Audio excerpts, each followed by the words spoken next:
अस्सलाम वालेकुम बच्चों, आप लोगों ने मुझसे कहा था कि फ़िज़िक्स के ब्लैंक्स एमसीक्यूज़ वगैरह सॉल्व करने हैं, तो वीडियोस लास्ट तक देखना। इसमें मैं आपको लास्ट में टेक्स्ट में जो टेक्स्ट बुक में आपके ब्लैंक्स वगैरह दिए गए हैं, fill in the blanks and MCQs true false, वो सॉल्व कराऊंगी। शुरू में मैं आपको ब्रीफ सा इंट्रोडक्शन देती हूँ क्योंकि फर्स्ट चैप्टर है। फर्स्ट चैप्टर बहुत ज़्यादा छोटा सा है तो हमें इसमें ज़्यादा मेहनत नहीं करनी पड़ेगी। फर्स्ट चैप्टर की जो इंपॉर्टेंट चीज़ें हैं वो हम डिस्कस करेंगे। So first of all, what is physics? Branch of science concern with the nature and properties of matter. Physics वो ब्रांच है साइंस की जिसमें हम मैटर क्या होती है? कोई भी चीज़ जिसका मास हो और वो ऑक्यूपाई स्पेस कर रहे, like solid, liquid and gas. कोई भी मैटर, उसका नेचर क्या होता है, उसकी प्रॉपर्टीज़ क्या होती हैं, उस पर जब एनर्जी अप्लाई हो तब वो कैसे रिएक्ट करती है, या इनका जो इंटरेक्शन होता है आपस में, ये हम पढ़ते हैं फिज़िक्स में।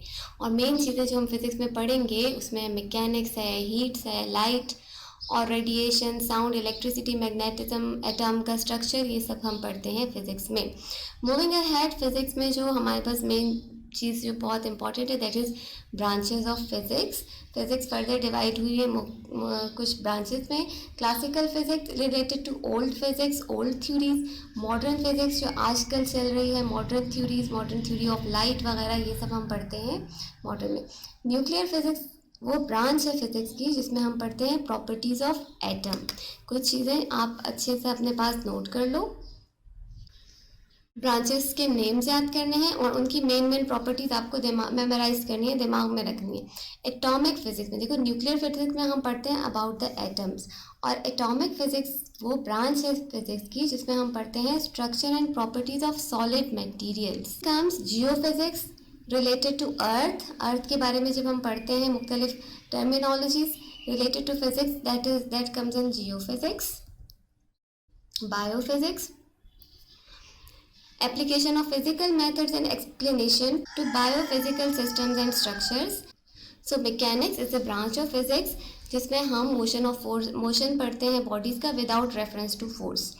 कॉज नहीं पढ़ते, हम सिर्फ मोशन पढ़ते हैं। कॉस्टिक्स में अबाउट द साउंड, ऑप्टिक्स में अबाउट द लाइट, डायनेमिक्स में अबाउट द टेम्परेचर, एस्ट्रोफिजिक्स में हम एस्ट्रोनॉमिकल बॉडीज़ को पढ़ते हैं। तो ये मेन ब्रांचेस हैं फिजिक्स की। इनके अलावा कुछ फिजिक्स की ब्रांचेस हैं जैसे प्लाज्मा फिजिक्स है जिसमें हम आइंस के बारे में पढ़ते हैं, इलेक्ट्रोमैग्नेटिज्म है, इलेक्ट्रिसिटी है। These are some branches of physics. अब बच्चों इसके बाद आपके पास कंट्रीब्यूशन आता है। मुख्तलिफ साइंटिस्ट हैं आपकी बुक में जो डिस्क्राइब किए गए हैं, आपने उनका कंट्रीब्यूशन करना है, लिखना है, बताना है आपने उनके बारे में। सबसे ज़्यादा इसमें इम्पॉर्टेंट चीज़ आप किस तरह से याद करोगे इसको, आपने एक माइंड मैप बनाना है। What is a mind map? Mind map क्या होता है कि आपने उस साइंटिस्ट के बारे में लिखा। आपने जैसे फ़र्ज़ करें you are writing about Al Biruni, ठीक है, आपने अल बैरूनी का नाम लिख लिया। थोड़ा सही से लिखना, मेरा तो समझ ही नहीं आ रहा कि अल बैरूनी लिखा हुआ है। And then you are going to describe the main points जो आपके पास आपको पता है साइंटिस्ट के बारे में, वो आप अपने पास लिख लो। सिर्फ ये ऐसे मेन पॉइंट्स हों जिनको देख के आपको पता चल जाए कि ओके इन साइंटिस्ट की ये कंट्रीब्यूशन थी in the field of physics. So talking about Al Biruni, जैसे अगर हम अल बैरूनी की बात करें तो उसने अल बैरूनी ने मोर देन 150 बुक्स लिखी हैं मुख्तलिफ सब्जेक्ट्स पे। आप ये लिख सकते हो, ठीक है। आपने माइंड मैप में क्या करना है, आपने लिख दिया 150 बुक्स मुख्तलिफ सब्जेक्ट्स पे, ये आपने लिख दिया। Here the circumference of earth, he found the density of various materials. आपने क्या करना है, माइंड मैप इस तरह से बनाना है, साइंटिस्ट का नाम लिख के उसके उनके जो इम्पॉर्टेंट कॉन्ट्रीब्यूशन थे, इम्पॉर्टेंट वर्क्स थे, वो आपने एक पेपर पे उसके साथ मुख्तसरन लिख लेने। इससे क्या होगा कि आपको याद करने में आसानी रहेगी और एमसीक्यूज़ भी आप आराम से सॉल्व कर सकोगे। जब एमसीक्यूज़ में आपसे कोई पूछा जाएगा कि ये कारनामा के साइंटिस्ट क्या है, तो आप आराम से जवाब दे सकोगे। अल बैरूनी वॉज अ मैथमेटिक्स, एस्ट्रोनॉमी और इन्वेंशन ऑफ मिनट्स और सेकेंड्स इन्होंने इन्वेंट किए।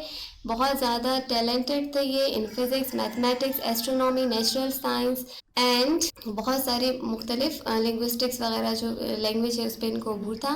Movement of sun and moon has discussed, और ये जो हमारी इंडस वैली है, सिंध का जो इलाका है, ये इन्होंने बताया था कि ये जो है ये किसी ओशन का बेस है। देन इब्नुल हैथम, इनके बारे में आपने मेन पॉइंट्स जो है याद करने किस तरह से। Image formation through spherical mirrors, ये इन्होंने बताया था हमें। Laws of reflection of light दिए थे। पिन होल कैमरा इन्वेंट किया था? किताबुल मनाजिर इनकी किताब है। थ्योरी ऑफ ऑप्टिक्स दी थी इन्होंने और ये पैदा हुए थे बसरा इराक में। Then Al Kindi, he was a musician. देखिए इनके सामने अगर आप इनकी पिक्चर देखो तो म्यूजिक के इंस्ट्रूमेंट्स होते हैं। Medicine and philosophy, geometrical optics में इनका बहुत काम था। Most of the work on sound and optics इन्होंने किया है। इन्होंने नोट्स को इन टर्म्स ऑफ फ्रीक्वेंसीज हमें बताया है कि जो म्यूजिकल नोट्स होते हैं इनकी फ्रीक्वेंसीज डिफरेंट होने की वजह से इनकी साउंड्स डिफरेंट होती है। नेचर ऑफ साउंड को डिस्कस किया, लॉजिक ऑफ फिजिक्स वगैरह मुख्तलिफ चीज़ें इन्होंने डिस्कस की। इसी तरह से डॉक्टर अब्दुल सलाम है। तो ये सारी जो पॉइंट्स हैं आपने क्या करना है, माइंड मैप बनाना है, साइंटिस्ट का नाम लिखना है और उसके इर्द गिर्द उनके कॉन्ट्रीब्यूशन लिख के उसको याद करना है। Now coming toward the blanks, आपके जो टेक्स्ट बुक के ब्लैंक्स हैं, ठीक है। इसमें देखो आपको ये मैं थोड़ा सा मैक्सिमाइज करके दिखाती हूँ।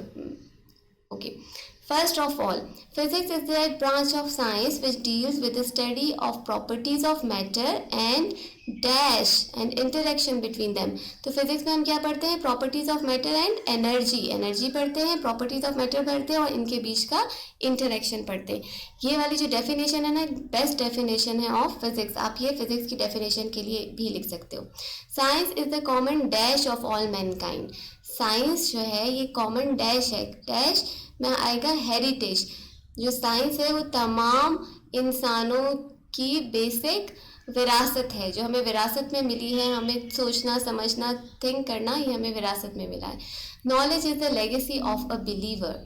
यहाँ डैश में आएगा legacy. Knowledge is the dash of a believer, knowledge is the legacy of a believer, यानी इल्म मोमिन की मीरास है। लेगेसी इज ऑल्सो हेरिटेज और लेगेसी का सेम मीनिंग है, ये मीरास या विरासत के ज़मारे में आती है। Laser is the field of dash physics. अब लेज़र जो है, चूँकि लेज़र में हम लोग पढ़ते हैं एटॉमिक थिंग्स पढ़ते हैं, about the atoms, about the nucleus, so laser is the field of atomic physics. Al-Biruni gave the method to determine the dash and dash of a place. अब देखो Al-Biruni के contributions में भी आप ये point लिख सकते हो। Al-Biruni gave the method of determining longitude and latitude of a place. किसी भी प्लेस का लॉन्गिट्यूड और लेटीट्यूड कैसे फाइंड करते हैं ये बताया था अल-बैरूनी ने। Then we have to choose a correct answer. Ibn al-Hatim contributed towards dash physics. Ibn al-Hatim का ज़्यादा काम किसकी तरफ था, ऑप्टिकल फिजिक्स की तरफ। So correct option is C, optical physics. The name of Muslim scientist who was born in Basra and made several discoveries on music. Music में discoveries किसकी थी हमने पीछे पढ़ा, अल-किंदी की। So option B is the correct option. Dr. Abdul Salam was awarded Nobel Prize for his work on gut. ठीक है, ये आपने स्मॉल फॉर्म याद करनी है, grand unification theory. Doctor Abdul Salam को उनकी डिग्री किस पे मिली थी, उनका नोबेल प्राइज़ मिला था उनको on his grand unification theory. The first revelation, true and false. The first revelation came on the Holy Prophet sallallahu alaihi wasallam was about the creation of heaven. जिसमें कहा गया है रसूलुल्लाह सल्लल्लाहु अलैहि वसल्लम पे जो पहली वही नाजिल हुई थी, that was about the creation of haven. जन्नत या आसमानों के क्रिएशंस की वही थी। That is not correct. सबसे पहले अल्लाह ताला ने जो वही नाजिल की दैट वाज इक्रा, यानी पढ़। So it was about seeking knowledge, इल्म के बारे में थी। तो this is wrong. Pin hole camera was invented by Ibn Hatim. अब देखो इब्न हातिम का ज़्यादा काम ऑप्टिक्स पे था, तो yes he invented pin hole camera. Al Biruni propose that the Indus valley was, और ये अल-बैरूनी का बहुत बड़ा काम है कि इन्होंने बताया था कि इंडस वैली जो है वो एक पूरा पहले एक ओशन था, वो ओशन ग्रेजुअली ड्राई हो गया, मिट्टी से भर गया, और अब जो जिस एरिया में हम रहते हैं इंडस वैली में, ये जो है ये पहले एक ओशन का बेस था। ये बात बताई थी अल-बैरूनी ने। Yes, this is correct. To gain knowledge is an obligation for man only. इल्म हासिल करना सिर्फ मर्दों पे फ़र्ज है। This is the basic principle of Islam. क्या ये बेसिक प्रिंसिपल है इस्लाम का? So it is incorrect, wrong है, क्योंकि इल्म हासिल करना मर्द और औरत दोनों पर फ़र्ज है। The behaviour of atoms in an isolated state is studied under the branch of plasma physics. Behavior of atom in an isolated state, किसी भी एटम का बिहेवियर आइसोलेटेड स्टेट में वो हम पढ़ते हैं प्लाज्मा फिजिक्स में। This one is not correct, this is wrong. हम एटम्स का आइसोलेटेड बिहेवियर किस स्टेट में पढ़ते हैं? In nuclear physics. Correct option is nuclear physics, not plasma physics. Got it? ये आप लोग के एमसीक्यूज से for the first chapter. Gradually इंशाल्लाह मैं जो है तमाम चैप्टर्स के एमसीक्यूज अपलोड करती रहूँगी। टेक केयर, अल्लाह हाफिज़।